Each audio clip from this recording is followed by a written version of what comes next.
And we'll begin. Thank you, Maharaj. Om Namo Bhagavate Vasudevaya. Om Namo Bhagavate Vasudevaya. Om Namo Bhagavate Vasudevaya. Mirdanga Tanka Bharishya Cha Dina Pavana Gomukaha Dunduranganaka Gata Dya Nader Dundu Mayastata. Translation. While the Lord was departing from the palace of Hastinapur, different types of drums like the mridanga, dol, nagra, danduri, dandubi, and flute of different types, the veena, gomukha, and bari, all sounded together to show him honor. So what we have here is a nice descriptions of some of the musical instruments during the Vedic times, all very melodious. We have 1, 2, 3, 4, 5 different types of drums, flutes of different types, and also different other instruments that when the Lord departed, when the Lord arrives, there's always a grand welcome or a very ecstatic departure expression. Not that they're ecstatic, but to honor the Lord, they make it very joyful. Very nice. We see different types of the musical instruments mentioned here. Next verse.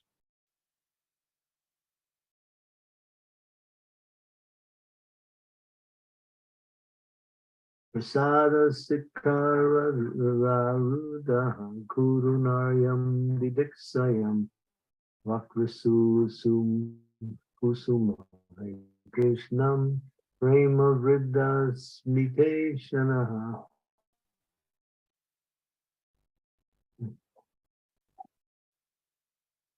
Translation.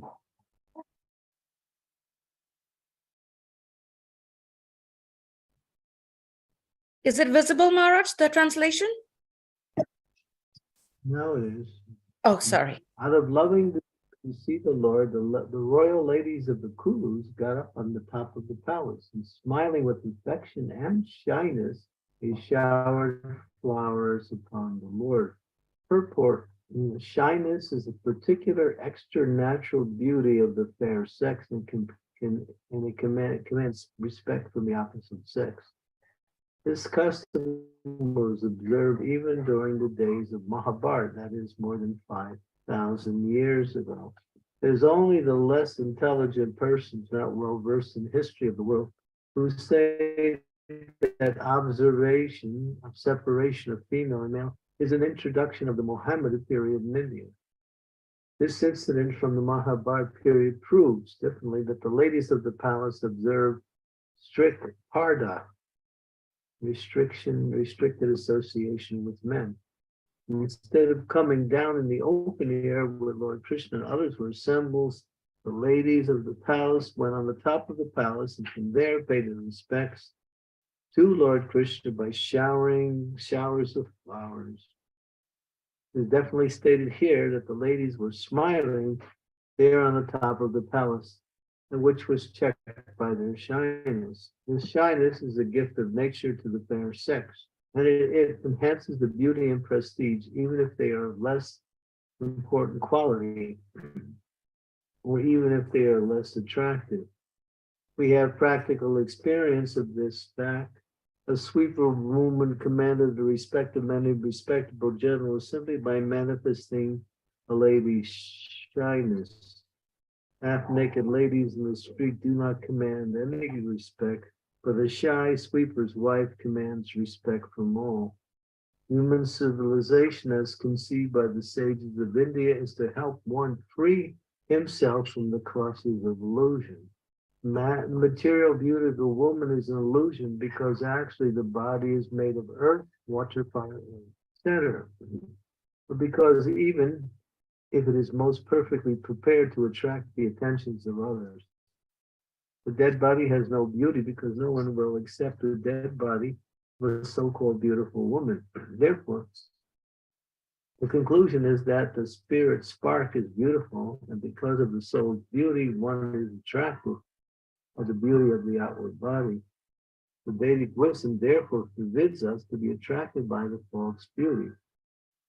They say that the woman is considered to be fire and man is considered to be butter. The butter must melt in association with fire, and therefore they must be brought together only when it's melted. And shyness is a check to the unrestricted lips, and it is nature's gift, and it must be in the grounds and within the snare when soon will become very much personal issue in the house. Please, these times, Swayam Rupa Tadanayam Vedati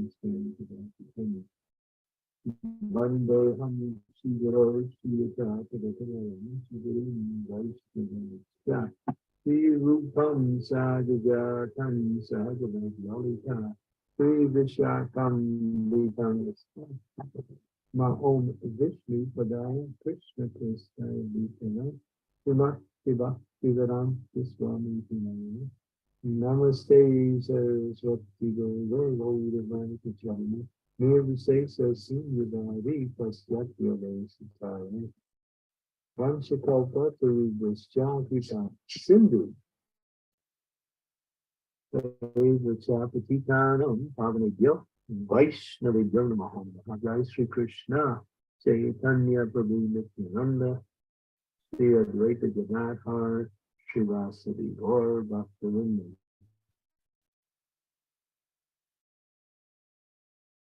Krishna Hare Krishna Krishna Krishna Hare Hare Hare Rama Rama Rama Hare Hare. So here we're hearing about outstanding characteristics of a civilized culture where the unrestricted mixing of the two sexes is not a form of civility or a form of expression. It is simply done to enhance the opportunity for more intimate sexual contact. Prabhupada used to say that women's liberation, as it's been done in the Western country, was a creation of men in order to further break the bonds of women's chastity and their restrictedness. And in order to, as Prabhupada said, to have free prostitution. He said before you had to pay for it. Now it's more and more available. So this is the downfall of the whole, because of this, the whole society is going down, down, down in culture, in ability, in civility, and in morality, and obviously in spirituality also. Arjuna was concerned that if he fought the battle of Kurukshetra and they were victorious, then many men would be killed and the women would not have their protectors. And therefore, he was reluctant to fight based on that reason, which was a solid reason. And just to show that example there, because when women are unprotected, they can be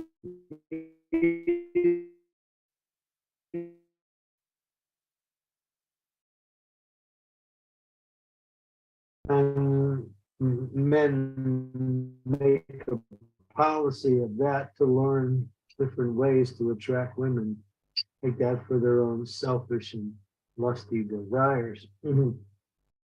So this is a civilization that doesn't have any future, because we see whenever there was chaste women, there was power in that area. The power of Dhritarashtra was the power of Gandhari. Gandhari was chaste, so much so that because her husband was blind, she accepted voluntarily to accept blindness by putting cloth over her eyes, not to be in a superior position. So in that way, she gave strength and power to her husband.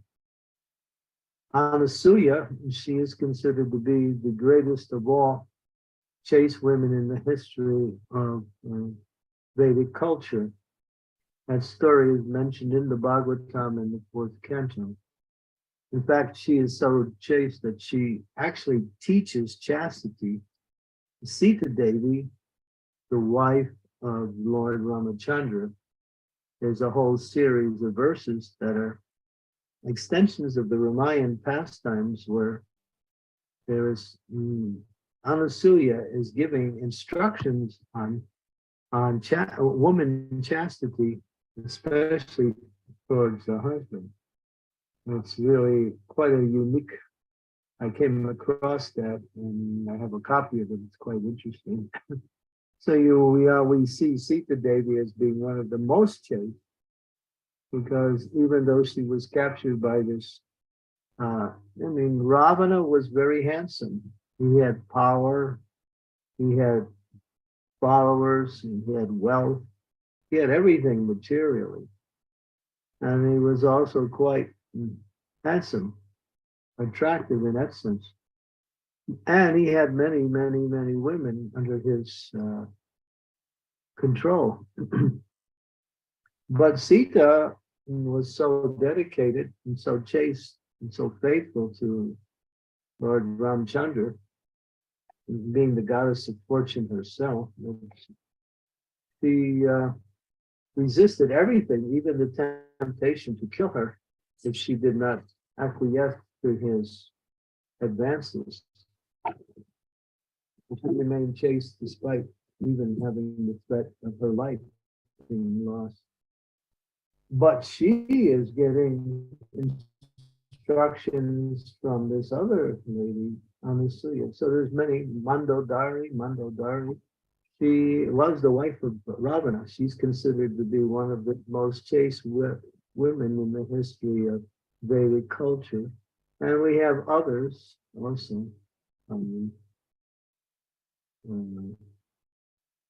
Of course, not counting Krishna's queens, who were very chaste. There are so many in the history. We have, what's her name?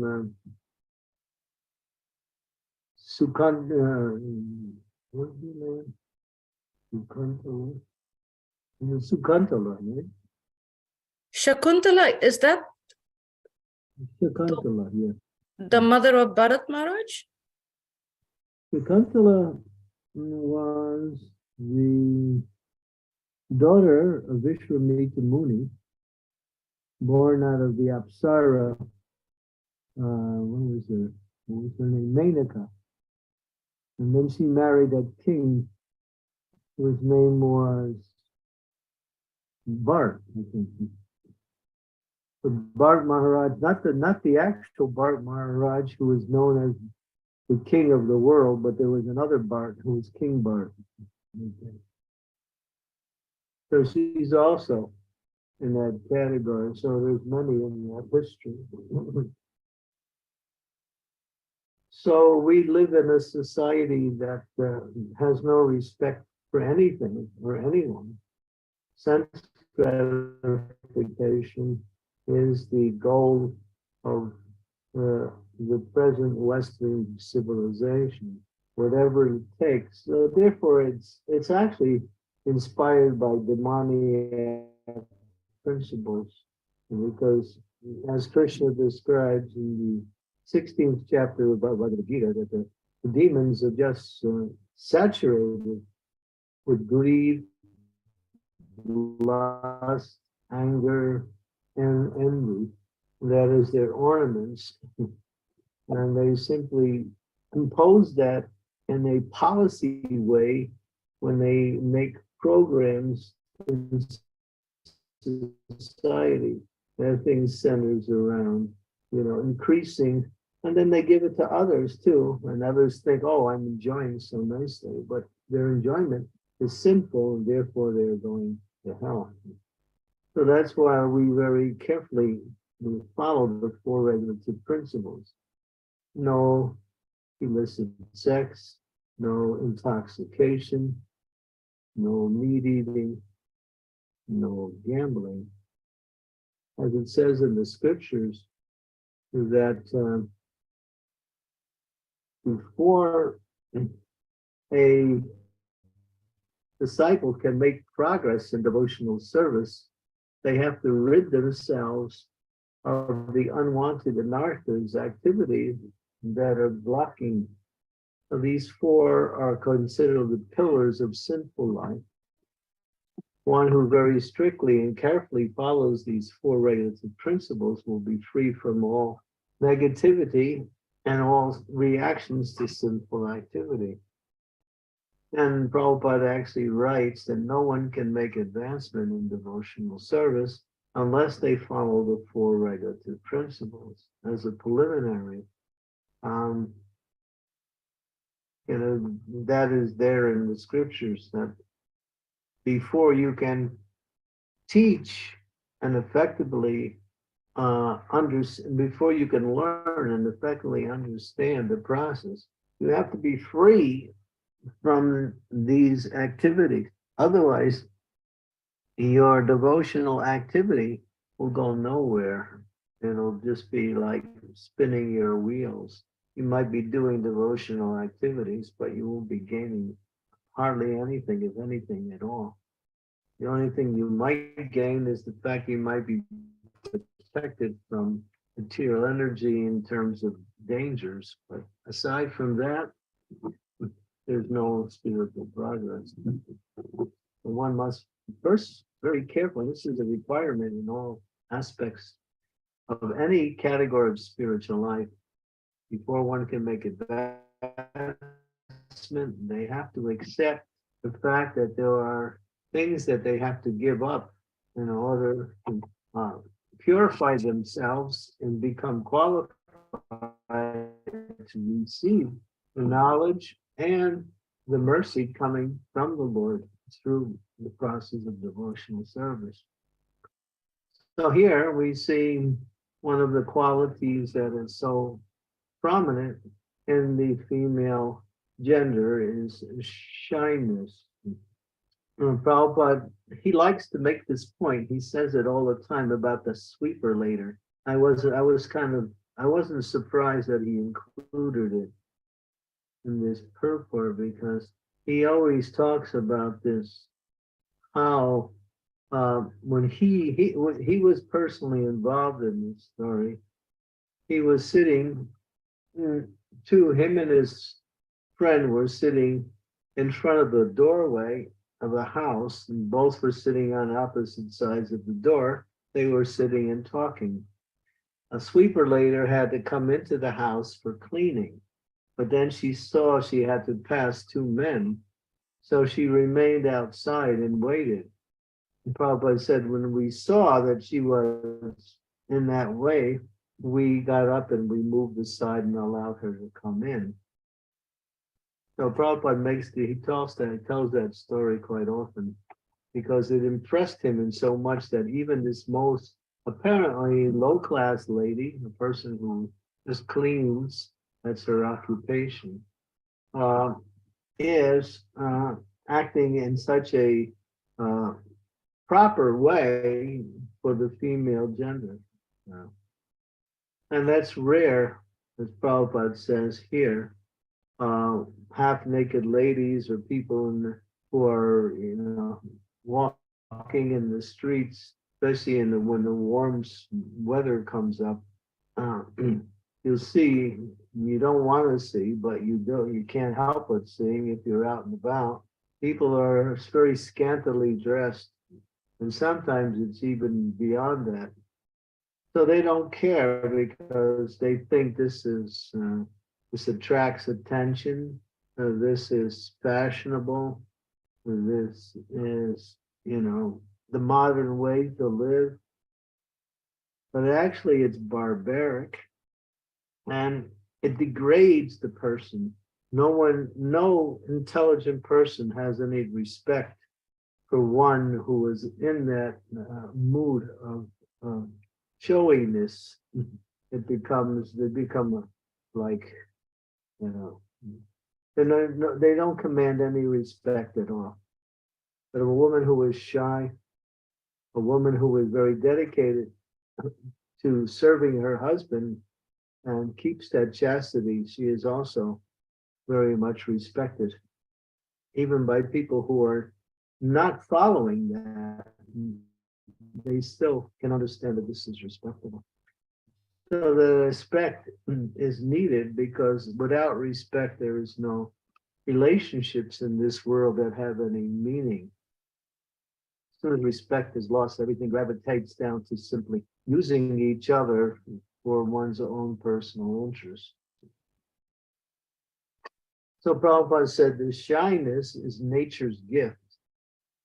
Protect the opposite sex from being exploited like that. So it's a quality that nature gives, because as one grows up in this world, the women gender, they have to be married. They are much more aware that they have more to lose when they become loose in their activities. A man somehow or other gets away with it. A woman has a lot to lose. She has her respect to lose. She can also be unnecessarily pregnant. And her whole life can be turned upside down. So the biological difference between men and women requires nature to give extra care to the woman, and that is the shyness. It's the Prabhupada said it's the check valve. That's a valve that allows for women to be not exploited. This shyness move. Of course, it's very rare to find that today. And this is the way it is in Western society, where everything is top secret.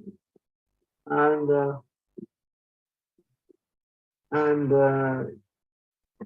there's much we can say on this verse. It's quite detailed. We can go deeper into this point here. The attraction between the two sexes is, as it says in the Bhagavatam, it's based on material attachments. Sri and Mituni Baba Player Ahura, opposed we have status, we tap the Vishtai Janasa Mahamyan. This is coming from the Shabda, the Supreme Personality of Godhead in his incarnation. It explains that this relationship is based on a misconception. Of course, this is the material world, and therefore everyone thinks it's normal, but it's not normal, because our real attraction is, our only attraction is for Krishna, the Supreme Personality of Godhead. We may be attracted to others who are attracted to Krishna, because anything that is attracted to something attractable is also attractive. So men and women may be attracted by nature when they have their spiritual connection, because as it says here, the beauty of the body is the soul's presence within the body. And the more the soul is fed spiritual nourishment, the more that soul becomes brighter and brighter and brighter, which illuminates the body even more. And you might even see, you notice that a person who is generally not physically attractive because they are devotees, because they're engaged in devotional service, they become very attractive because of the presence of that spiritual spark that's in the body, and the more one engages in devotional service, the more beautiful they become in all respects, the more attractive they become, because it's the soul that's attractive. And then when that soul is attracted to Krishna, the enhancement of their attraction is more and more and more. So that is the attractive force. We also see Prabhupada was talking that when the body is dead, who wants it? Even if the girl is very beautiful, because there's no life there, it's simply it's just a combination of material elements. It has no life and it has no attraction either. So it's the soul that's attractive. That shows in a very interesting way that everyone is attracted to Krishna, because the attraction between people in this world is based on the presence of the soul. And that soul is part of Krishna. So all attraction in this world ultimately is spiritual, but it appears to be different because people see the outside body as being the attractive image. But it's the soul's illumination that gives the body attractiveness. Because the body is earth, water, fire, ether, mind, and intelligence. If the elements are not active, they're dead. And the soul is the alive. The spiritual essence is the alive. It's like even the body is always dead. It has no life at all. When the womb of the woman is fertilized, the soul enters and the womb starts to manifest the actual body of the newborn, new to be born baby. And of course, when the soul leaves the body, then the body is just a lump of matter. So whether the body has the soul in it or doesn't have the soul in it, the body is never alive. It's a machine. The soul is like the petrol of a car. If the car doesn't have any petrol, it can't move, or some energy source. You can't move. But this may look nice from the outside, but it has no use. So in the same way, this body, the petrol of the body, as Prabhupada would say, is the presence of the soul, which is the actual attractive force in all of existence, because that same soul is part and parcel of Krishna, who is all attractive.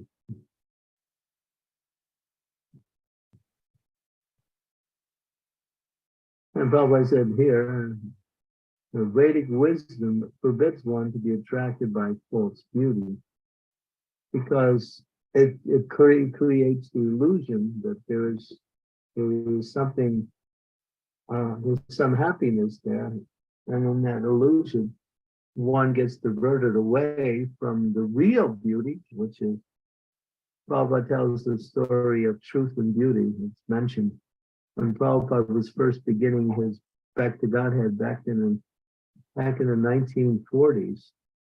One of the first issues he wrote was Truth and Beauty. It's an interesting story where one prince, he's riding through his kingdom, he's going to different areas. And he comes across a hermitage that he's not familiar with, so he decides to find out who's living there.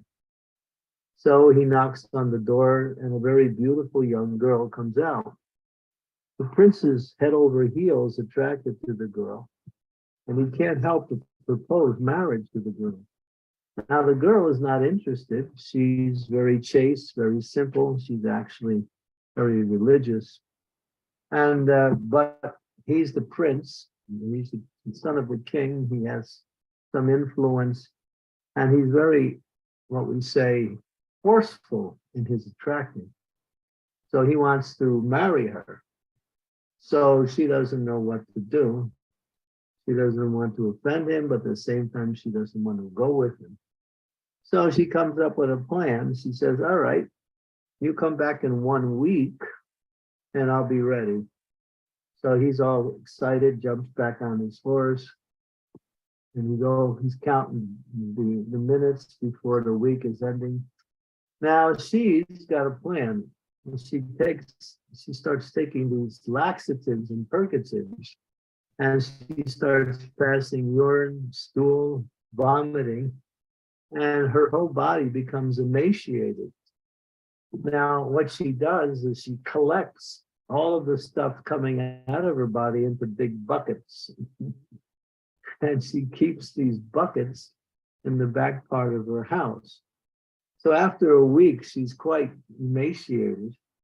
And this prince comes back, knocks on the door. She opens the door. The prince says, "Excuse me, old lady, but where is that young lady who lives here?" She said, "Well, it's me." "No, it's not you. You're ugly." And she said, "No, don't you recognize me? It's me." And then he's astonished. He can't believe it. And she says, "Yes, actually, I noticed you were so attracted for my beauty, so I decided to save it for you. So come, I'll give you my beauty." So she takes him in the room where all the buckets of all these nasty substances were, and she says, "There, now you can have my beauty." so, so Prabhupada said, truth is actually beautiful, but what is not truth is not beautiful, although it may appear to be beautiful. That means what is not eternal is subject to the element of decay and disappearance. So yeah, Prabhupada does that story. So this outward attraction to the opposite sex based on the physical form is just Maya's way, because unless that happens, there will be no children. And without propagating the population to give these souls to come in according to their karma, then these souls cannot have a chance to take human birth and go back home, back to Godhead, by coming in contact with the spiritual process. So in order for man and woman to come together, the attractive power of Maya is there. It's called Cupid. Cupid shoots his arrow, and it's a very powerful arrow. It hits someone in the heart, and then all of a sudden that is called love. Oh, yeah, yes. And sometimes you see that two people are together, and you're a third person looking from the outside, and you're thinking, man, what do they see in each other? They're both ugly. So, that's Cupid. He can make, because he has to do that. That's his job. He's a demigod. And he has to facilitate the increase of the population in order to bring souls that are waiting to take birth for a certain realm of existence. So, yeah. So that's the material world. So this attraction is there, but the only way one can break that attraction is to become attracted to Krishna. There's no other way. Philosophically, theoretically, and one cannot break it simply by philosophy or developing a certain mindset. It's not possible. It's too powerful.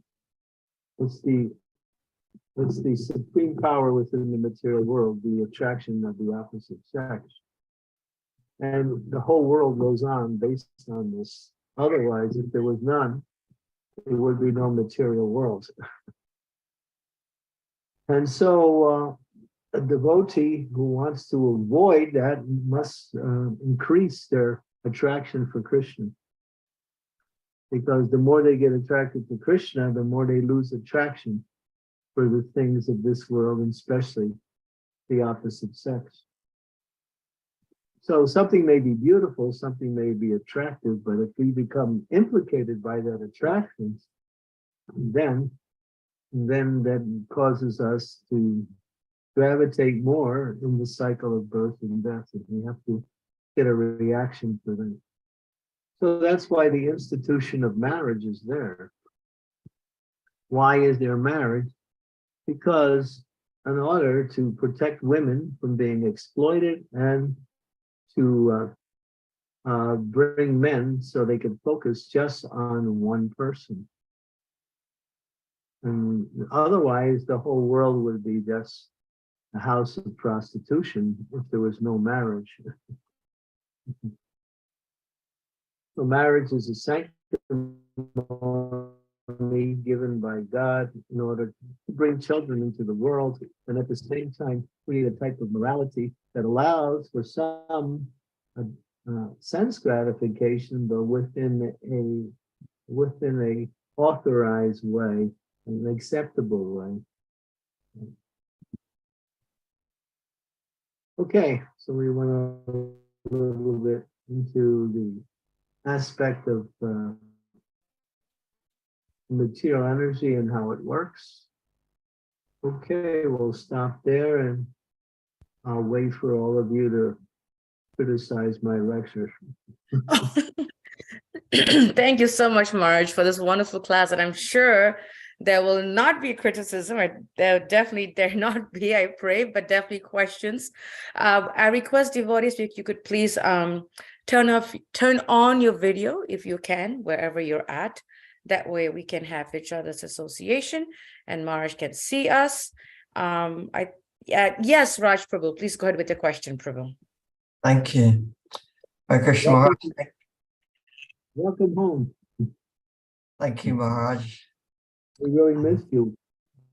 I missed the classes. I was restricted from coming due to work, but I'm hoping to come and join as many as possible now. Thank you. During the class, you were talking about we must strictly, and you used another word as well, but I can't remember the other word, strictly following the 4 regulative principles. And I was wondering, because like we follow the 4 regulative principles, but it sounded like that you meant going over and but so whatever they were. So like, for example, like no intoxication or no illicit sex, whatever it is, it sounded like you were saying something that was going over and beyond just refraining from those activities.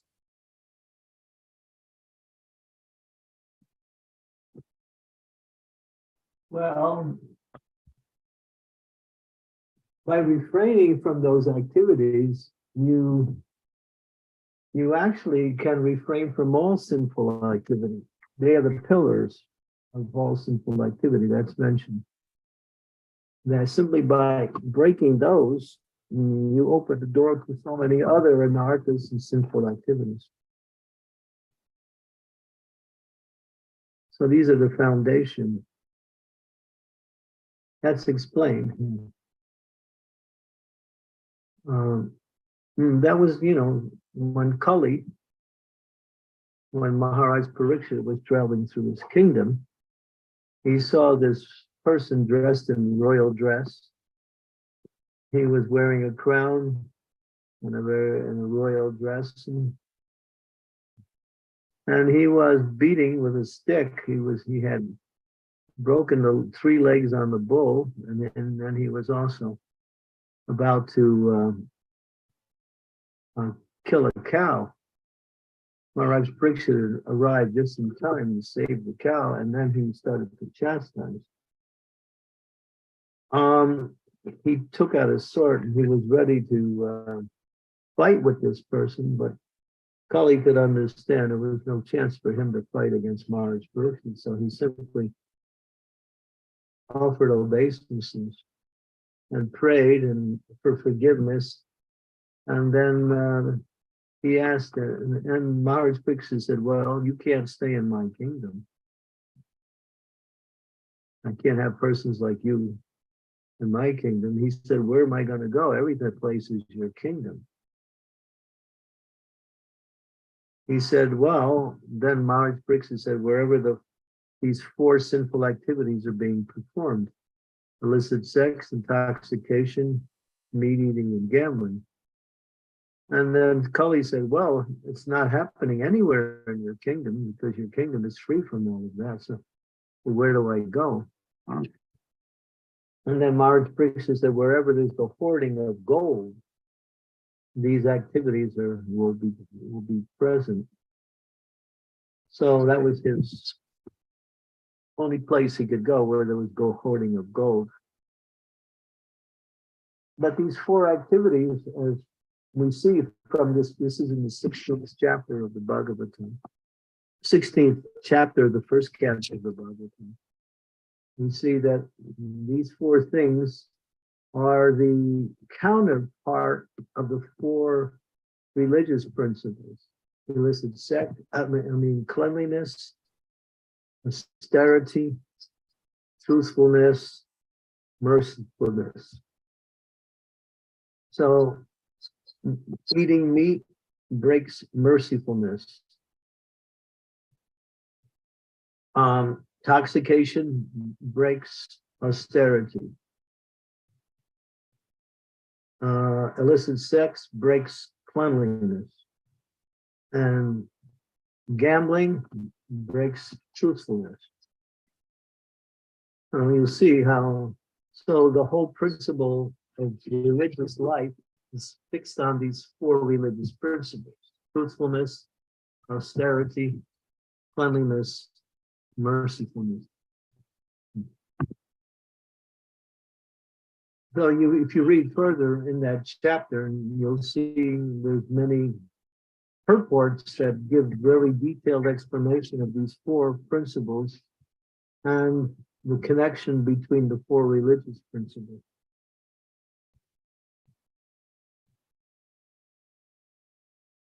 So these four are foundational for being freed from all sinful activity.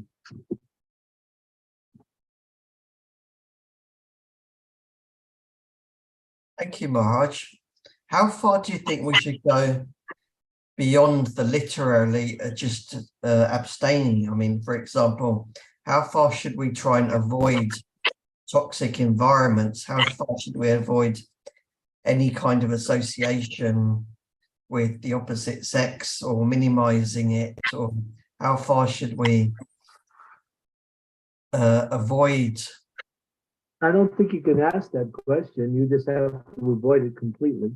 When it comes to opposite sex, you can't avoid that because it's everywhere. It's the way society is organized. But you should make sure that your consciousness is not in the mood of enjoyment, because if it is, then when you come in contact with that, there is that desire to enjoy, and it comes out either subtly or it can come out even more so in a gross way. So yeah, for mercy, for intoxication, we should avoid that completely. Meat eating, that also 100%.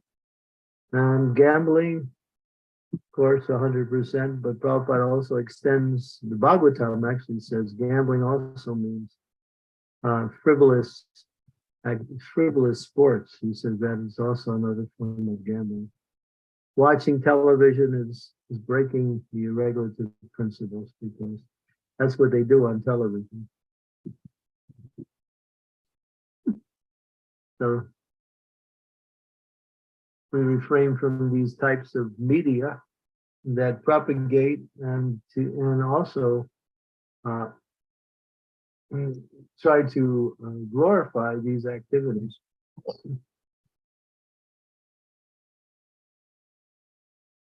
Thank you, Maharaj. Thank you so much, Raj Prabhu, for the wonderful questions. Mother Supriya, go ahead, Mother. Hello, Maharaj. Thank you for your lecture. Please accept my humble obeisances, Maharaj. To add to what Raj Prabhu said here, I just wanted to ask, because I had similar question. I just wanted to ask, is it just no meat eating or is it killing in general? Because we sometimes have to kill insects in our home or sometimes mosquitoes when we are doing japa, especially. Otherwise, we will not be able to do even a japa if we don't kill mosquitoes. So is it in general meat eating or killing? No, it's meat eating, no meat, no fish, no eggs. Like that, that falls under that. Those But three. then if that is the case, then killing mosquitoes, won't it affect mercifulness? Yeah, well, we've discussed that with devotees many times. And you have to see, if you see that this Krishna has sent this mosquito so he can eat on your body, and then you think, oh, I should let that mosquito bite me because it's because Krishna has sent him. Then if you have that consciousness, that's one thing. But if you see that, just like I give you the example of Srila Prabhupada. Prabhupada would have his massage in Mayapur, and he would always be under a mosquito net in the evening time. So one time, his disciple would get under the net with him, so he'd be massaging Prabhupada's legs underneath his mosquito net. So he said to Prabhupada, there is a mosquito inside here. And Prabhupada said, never mind, continue. But when then the mosquito landed on Prabhupada, and Prabhupada said, get him. So if he attacks you, then that's a different thing. But if they don't attack you and you attack them, then that's a different thing. Okay. So Maharaj. so if they attack you, you have to decide whether you're going to remove them by killing them or try to catch them. I have one disciple who's expert at catching mosquitoes, spiders, everything. He's so good at it that he just picks them up and very nicely escorts them out of the room. He catches everything. So we're not all so adept at such talents, but you have to decide. So generally, if they attack you, then that's self-defense, and you may respond in that way, but you may not. You may just push them away. Just kind of like wave your hand or create some wind, because mosquitoes, they immediately run away by the wind. Insect repellents, yeah, they have them nowadays. It's a matter of consciousness. You have to decide for yourself on that one. Also, extending to intoxication, here on the WhatsApp, we had discussion whether we should eat chocolate or not. Okay, because chocolate has a caffeine. So it's not allowed by Srila Prabhupada in his one of the letters, that you cannot accept cocoa powder or because it's intoxication. So is eating chocolate allowed? Well, I did some research. Chocolate is a very dirty food. It's not very clean, because when they collect the cocoa beans, there's insects there. So the insects also get collected with the beans, and then they send those beans to the factory. And when they crush the beans to make the chocolate, the insects are also there. They also get crushed with that. So a lot of times you're eating insects along with the chocolate. It's not a clean food. The intoxication side of it, and that's been discussed in ISKCON.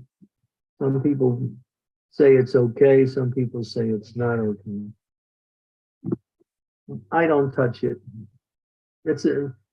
Chocolate is an aphrodisiac. It stimulates sex desire also.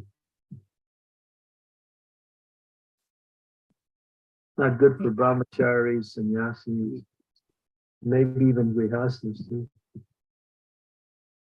So I avoid it. But there's others who don't.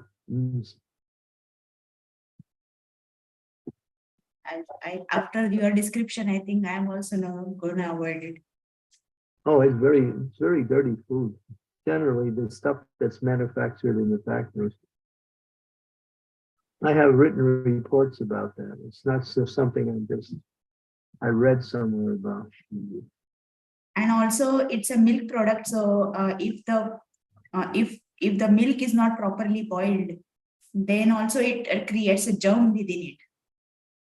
Yeah, and you might be getting milk from slaughtered cows too. So that's another thing, which makes it stay away from chocolate. You're not missing it. There's so many nice foods. Why do we have to go for things, these other things? We got kachoris. We got so many nice sweets, burfi and sandwich and rubbery and kanti, and, gulab jamans, rasgulla, all unlimited. The Vedic cuisine is, there's no end to it. Yeah, me too. Thank you, Mary. So, why do we have to go for the ones that are, kind of dubious and not recommended and somewhat has side effects also? But the tongue is, you can't reason with that guy. Thank you, Maharaj. Thank you. You have to be really strict. Yes, Raj Prabhu, go ahead, please. Thank you. I have a question about this demigod Cupid. You're talking about how he brings people to become attracted to each other, and ultimately that ends up in production of children. In this world today, we see so many people attracted to each other and producing children, but it's difficult to see how a demigod could be behind all of this. Well, it's in the Shastras. In other words,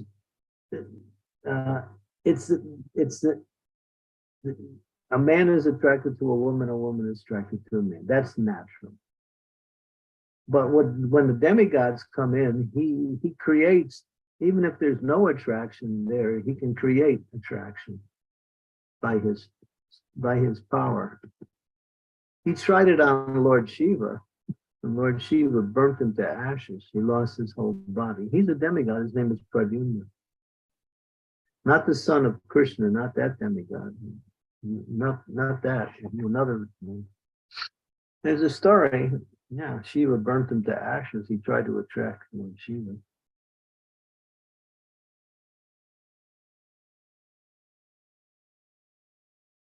So yeah, and then you have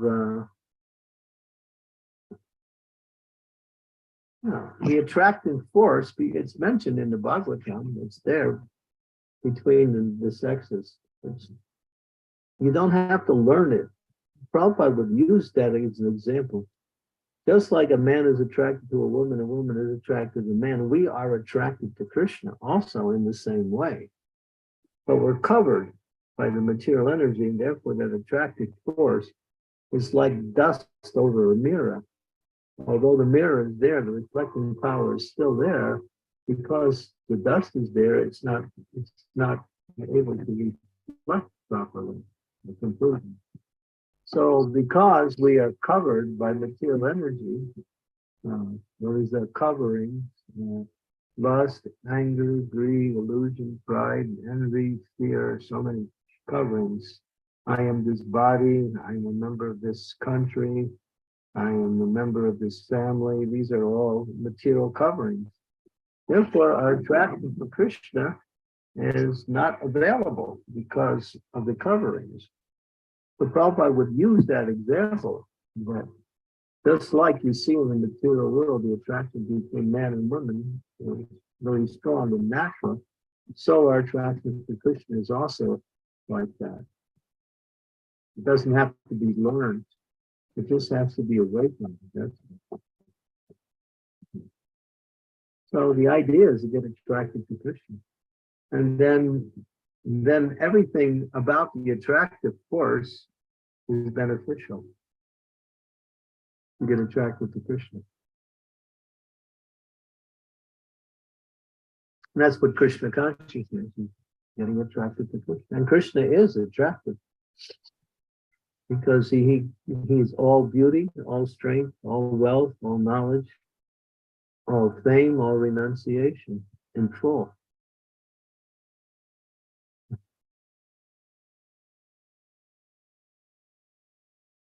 Thank you, Maharaj.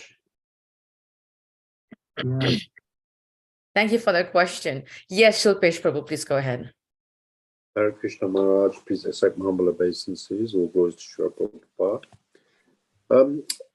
My thoughts on chastity that you've spoken about in the Vedic culture, I definitely saw that in my grandparents' generation and my parents' generation, and even in my generation. But as each generation is born now, the girls are exposed to so much in this material culture, they don't really have a chance. Sometimes it's not their fault because they're influenced by everything around them in society, the media and everything. So, as we see, it's just getting weaker and weaker and weaker. Yeah, so that's what Krishna consciousness is about, to reverse all of this hellish environment. These are principles of the demons. If you read the 16th chapter of Bhagavad Gita, you'll find what are the characteristics of the demons. And that goes on until interaction and material progress. It's all based on sinful activity. So, yeah, Krishna consciousness is meant to change people, give people a chance to come back to their sanity, to civility, to humanism, where we've lost our humanism, although we're in human bodies.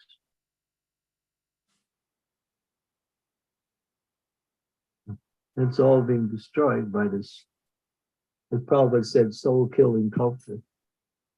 And that's when Prabhupada was here. That was 50 years ago or more. And since then, everything has gravitated even farther down. Now they have same-sex marriage. And they have restaurants where they sell aborted fetuses. I mean, it's really abominable.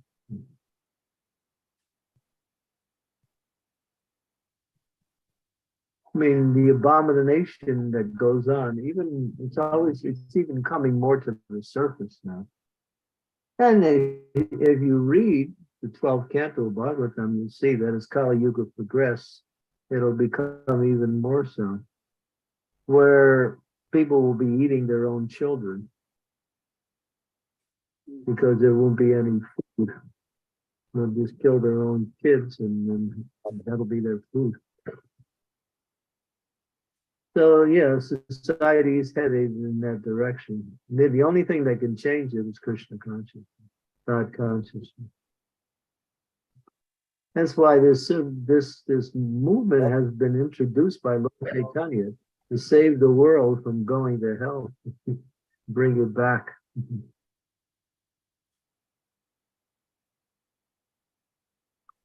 Kali Yuga is very, very, I mean, just to go down the list of the horrors of Kali Yuga, I mean, it's like a long list of things you only want to talk about. It's so bad.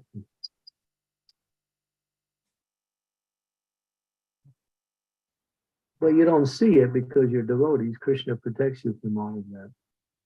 If you weren't a devotee, you would be right in the midst of all of that craziness.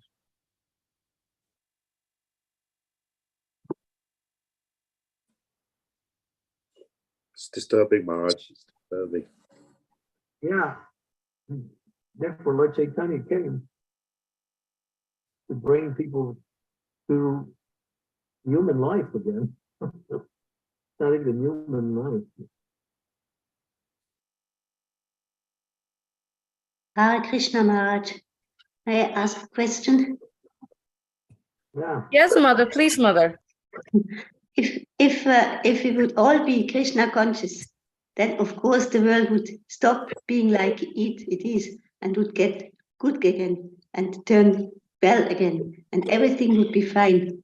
But after all, is that what it should be? Because I think Krishna wants to have the world going down the hill, and that have a new world coming. So if everybody would be Krishna conscious, then that would not happen. No, that's the goal. That Whether would be it happens directly or indirectly, it'll happen. It's happening. Lord Chaitanya's plan is to make everyone in the world God conscious. Whether he has to make things go down, he doesn't make things, he allows things to go down to the point where people are so much, good people are so much destroyed by that, they look for some alternative. But that's not the way to go. And that's just the way people are nowadays. If we tell them, just chant Hare Krishna and offer your food to God, that's all you have to do. They won't do it. I've got too many things to do. I got my responsibilities. You know, I know what I need in life. So when things get taken away, then people start to think outside of their normal routine. Maybe I got to change my life. But that's not the way to go. We hope people take it directly, but if they don't take it directly, they'll get it in another way.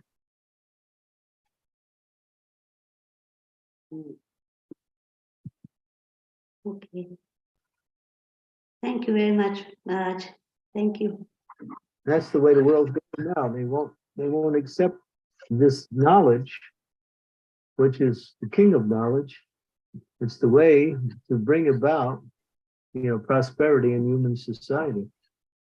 It's been tested, it's been practiced, it is God's plan, but they won't take it. So we keep trying. Every once in a while, a few people come forward and change their life, but it's in proportion to this world situation is very, very few. But as the world situation starts to crumble more, then people start to think, where can I go for shelter? Where can I go? Like, even now, those of you who live in the UK, there's people standing in food lines now in order to get food. That wasn't there 1 year ago. There's fuel prices are going up, food shortages are coming. The Bhagavatam predicts all of this. Not like this. I was in the ILS meeting, the ISKCON Leadership Summit in Mayapur in the beginning of February. And we were in the cow protection agriculture seminar. And we were discussing, and then that topic came up about the downfall of the different societies that's happening today. And so many people from around the world said, yes, this country is going down, that country is going down, this country is going down. They named so many, at least 9 different places where there are crises brewing everywhere. So that's due to sinful activity. As long as sinful activity continues, society will go to hell. And then there will be shortages, there'll be riots, there'll be so many calamities that people will look for different ways to somehow survive. So we have the method, Candramauli Krishna.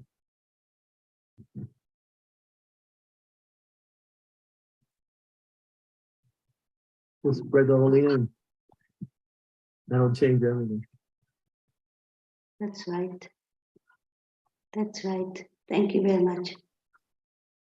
Marge, there's a question in the chat, if I can take that first, and it's from Nrsinga Leela. She asks, Guru Maharaj, I've read the following statement in the Manu Samhita 356. We find the following statement where women are honored. Where women are honored, there the gods are pleased. But where they are not honored, no sacred rite yields rewards. Even the Sankirtan Yagna will have no good results, and Lord Chaitanya's Sankirtan movement will not flourish unless we deeply understand the important role women are playing. Thus, women as a class have to be highly respected, honored, protected, and cared for. Can you please comment on this? Thank you. Yeah, that's why we have the four regulative principles. We establish that as foundation that is immovable in order to build society into a culture of morality and respect. Those four regulative principles are not just restrictions, they're principles of knowledge, principles of mercy, principles of civility. So before you can actually bring in the good, you have to stop, at least to some degree, you have to stop the sinful activity. Disrespect for women. You see what happened in the assembly of the Kurus when Draupadi was there and she was betted in the gambling match and she was lost, and the Kurus now think, oh, now we have this beautiful woman. So they tried to really humiliate her. So Dushashana, he's one of the sons of Dhritarashtra, powerful warrior. Him and Karna, were harassing her and trying to remove her clothes. And that's the worst thing for a woman, to be naked in public in front of. Oh, yeah. So that whole, you can read it in some of the previous verses that we just did, where because of that, because he touched the beautiful hair of Draupadi, all of the wives of the Kuru soldiers had to let down their hair. What that means, all of their husbands were killed. That is a great sin to insult or to offend a chaste woman. It's one of the greatest sins, and therefore Krishna didn't tolerate that. He didn't tolerate it at all, and therefore, Dhritarashtra lost all his sons, 100 of them, and it's all connected with the insult directed towards Draupadi.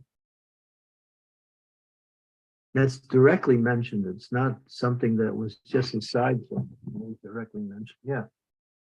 So yeah, respect for women is the emblem of a civilized culture. But to make women into some economic adventure or some sense gratification object is the demoniac culture. It's just demons.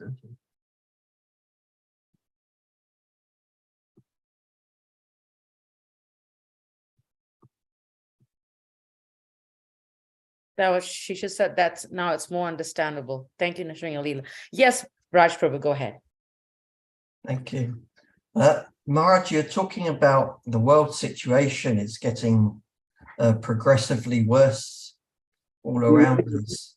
So I was thinking, does that mean that do we even have enough time to continue on our Krishna conscious paths at the pace that we are?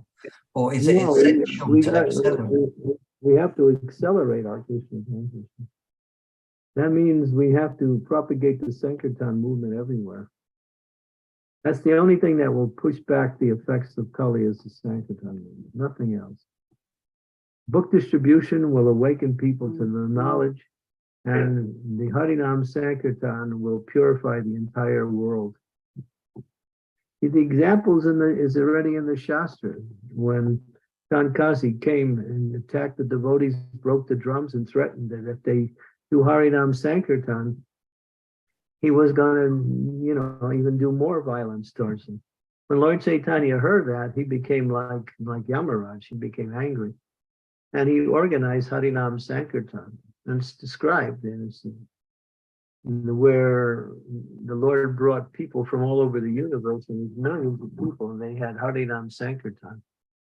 And they completely marched on the palace of Kankasi. He was so frightened he didn't even come out. So wherever there's a holy name, there is auspiciousness. But we're doing it. Every time we do a Sankirtan program, and every time we do Harinam, every time we get together and chant the holy names, the atmosphere is becoming purified. But because the atmosphere is so polluted now, it's going to take much more than what we're doing. We have to understand it and do it in a very direct way. So every temple in the world should do Harinam. You have it in London. Devotees in Soho Street are out there every day. Therefore, it's one of the most vibrant temples in this town because of that.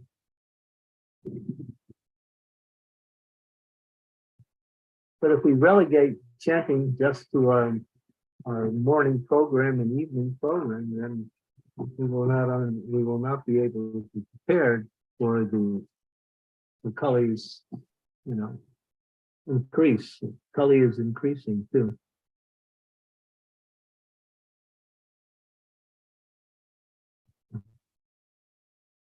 Yeah, you can read it. You can go to the seventh canto. I think I brought this verse up once before. 7th canto, 1st chapter. Very clear. 7th canto, 1st chapter. Which verse, Maharaj? Verse number 8. It just tells you what the world situation is. 7th canto.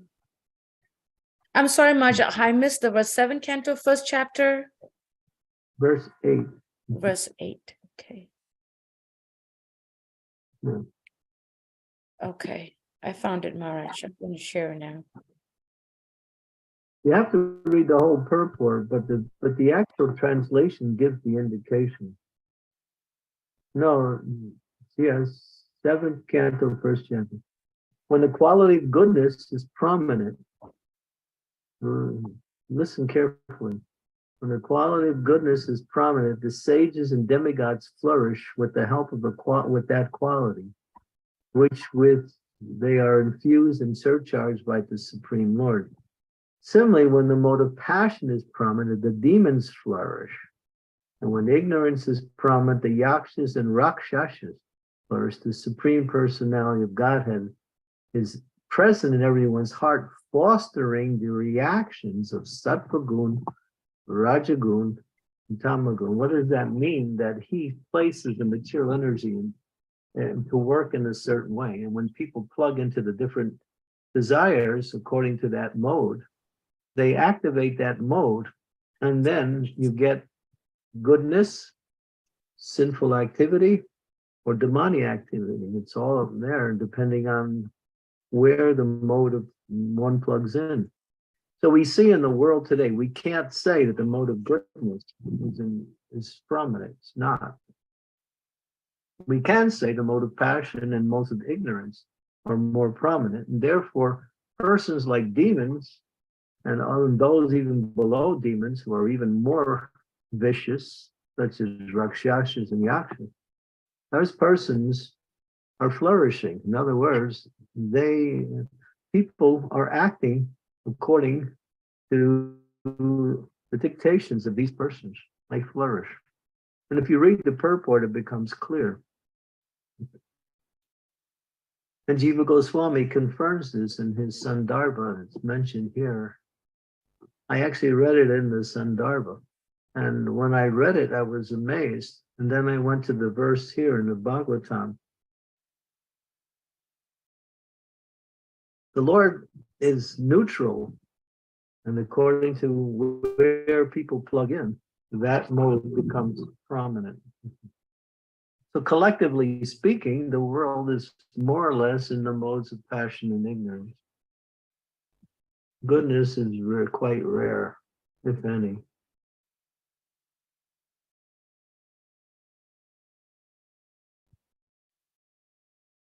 And if you read the 14th chapter of the Bhagavad Gita, Krishna describes the qualities in each of the modes.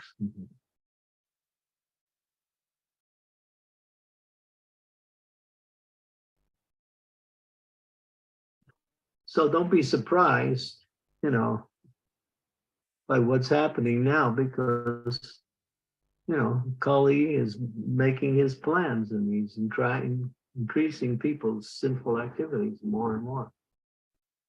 See, Kali's program is, his main point in his program is very interesting. He gets you to reject authority. He says in Kali's advertisement, propaganda, his whole program is you don't have to follow authority because authority is restricting. You are an individual, you have freedom. You should be able to choose what you want to do when you want to do it. So therefore, there should be no rules and regulations. You can do any damn thing you want because you are free. And people like that because they can throw off all the restrictions that society has given them. And so Kali's program is very, very insidious. Don't follow authority. Don't follow authority. But he generates his own authority, which is not to follow authority, which is another form of authority.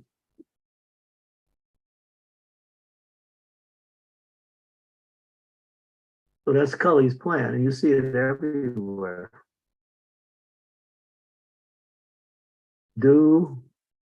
If it feels good, do it. Now, it used to be the slogan, right? We would see that everywhere. If it feels good, do it.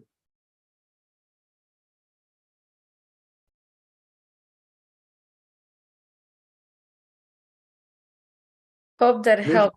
Sorry, Marge. There's many other verses too.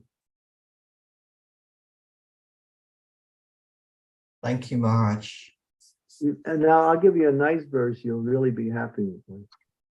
I go to Srimad Bhagavatam, 9th canto, the last chapter in the 9th canto. I think it's chapter 24. This one you'll really like. This one's exciting. Bhagavatam tells it like it is. Bhagavatam is prophecy. It's not just, philosophical teaching. 9:24. Marge, you said Bhagavatam, right? Because the last chapter is chapter 24. Yeah, 9th canto, 24th chapter, 59th verse. 59th verse, sorry. Okay. 59th verse. 50.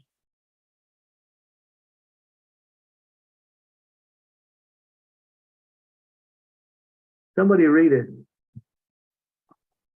Although the demons who take possession of the government are dressed like men of government, they do not know the duty of the government. Consequently, by the arrangement of God, such demons who possess great military strength fight with one another, and thus the great burden of demons on the surface of the earth is reduced. The demons increase their military power by the will of the Supreme, so that their numbers will be diminished and the devotees will have a chance to advance in Krishna consciousness. Haribol! Wow.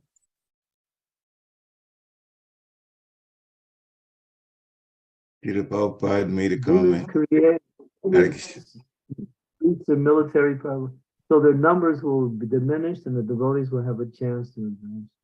That's the translation, not the. And so the demons, they're getting more and more military power, and the Lord is facilitating that. And so they all become, and Prabhupada said the next war is between demons and demons, and then they will reduce the burden of the earth. Mhm.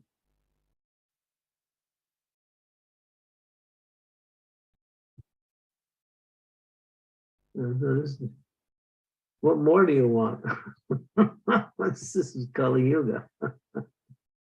But if you chant Hare Krishna, inspire others that chant Hare Krishna, read Prabhupada's books, and try to live according to, the principles of devotion and life, you're protected from all of this, and you can also make advancement towards,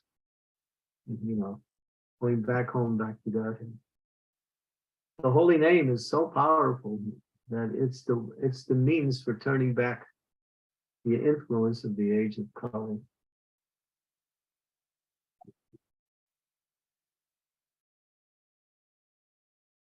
Thank you, Maharaj. That was wonderful. That was amazing. Yeah, read the purport too. You'll become excited. It's 9:24:59. Just if you would, I want to refer back to the verse 9:24:59. And this has been such a wonderful discussion with so many questions, amazing questions, and amazing answers. Would like to ask devotees if you have any questions, any clarification, anything that you want to get cleared, please do raise your hand, and we will, before we end the class. Maharaj, it's 9:30 Eastern Standard Time here. I don't know if it's close to your lunchtime there, or It's becoming farther away from my lunchtime because my lunchtime was a half hour ago. So oh my, as time goes on, we become farther away from it. So we're not. so sorry, Maharaj. It's been such a Maharaj, I'm so sorry we took so much of your time. I mean, Krishna. I don't, for me, it doesn't matter. It doesn't matter anyway. If I take now or take on time, or take later. Okay. Maharaj, would you like to end with a round, or? Yeah, I was thinking you'd ask me that, so I have my beads ready. Yes, I have mine ready too, Maharaj, so we can end with a round. And we request devotees, if you can, to please join us in chanting one round together with Maharaj. Yeah, after all this talk about the holy name, I think this is the way we should conclude. Jai Shri Krishna, Chaitanya, Prabhu Nityananda, Sri Advaita Gadadhara Sivasari Gaur Bhaktivinoda, Hare Krishna, Krishna Krishna, Hare Hare, Hare Rama, Rama Rama, Hare Hare. Hare Krishna, Krishna Krishna, Hare Hare. Hare Rama, Hare Rama, Krishna Krishna, Krishna Hare Hare. Hare Krishna, Krishna Krishna, Hare Krishna, Krishna Krishna. Hare Krishna, Krishna Krishna.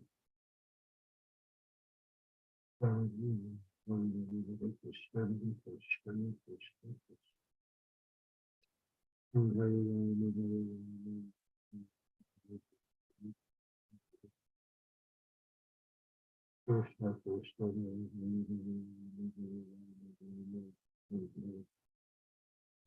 Krishna, Hare Krishna, Krishna Krishna, Hare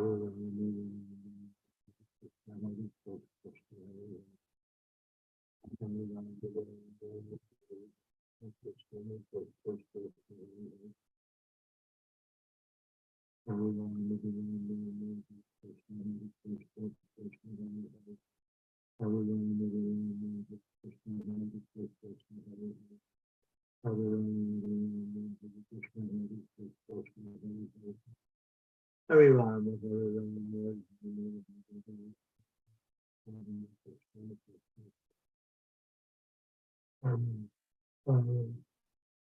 Hare Hare Krishna, Krishna, Krishna, Krishna. Hare Rama, Hare Rama.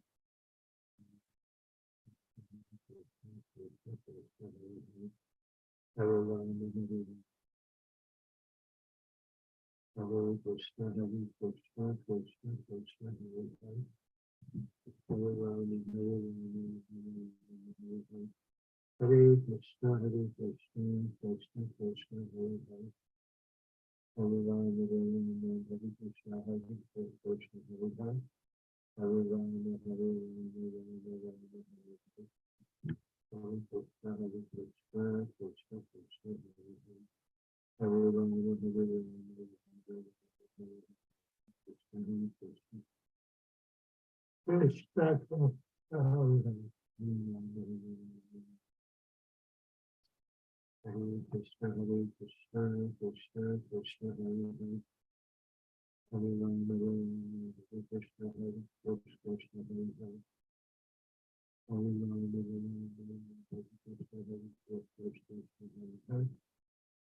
Hare Rama, Hare Rama, Hare Krishna, Hare Krishna, Krishna, Krishna, Hare Hare. Hare Rama, Hare Rama, Hare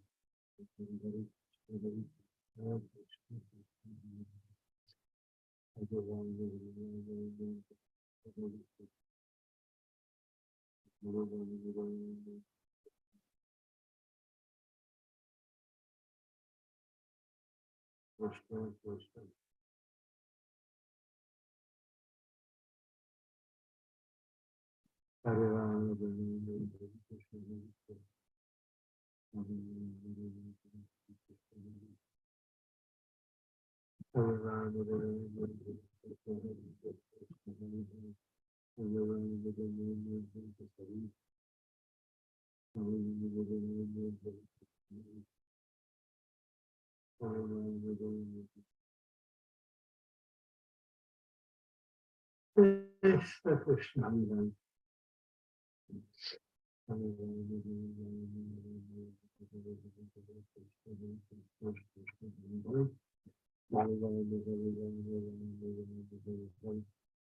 Hare Krishna, Hare Krishna, Krishna Krishna, Hare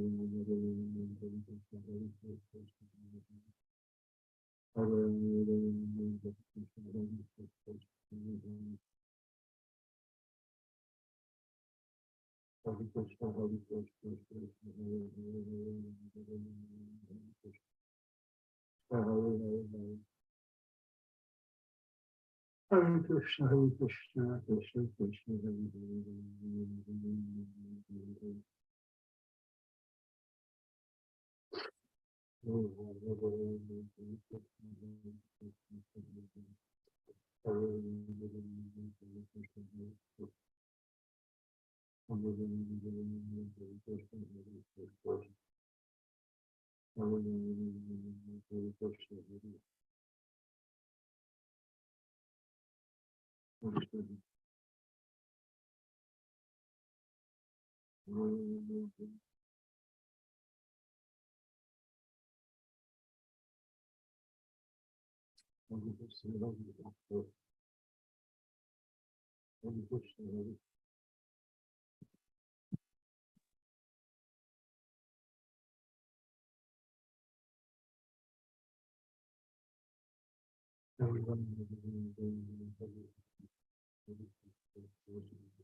Hare Rama, Hare Rama, Hare Krishna, Hare Krishna, Hare Hare. Hare Krishna, Hare Krishna, Krishna Krishna, Hare Hare.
Hare Krishna, Hare Krishna, Krishna Krishna, Hare Hare, Hare Krishna, Hare Krishna,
Krishna.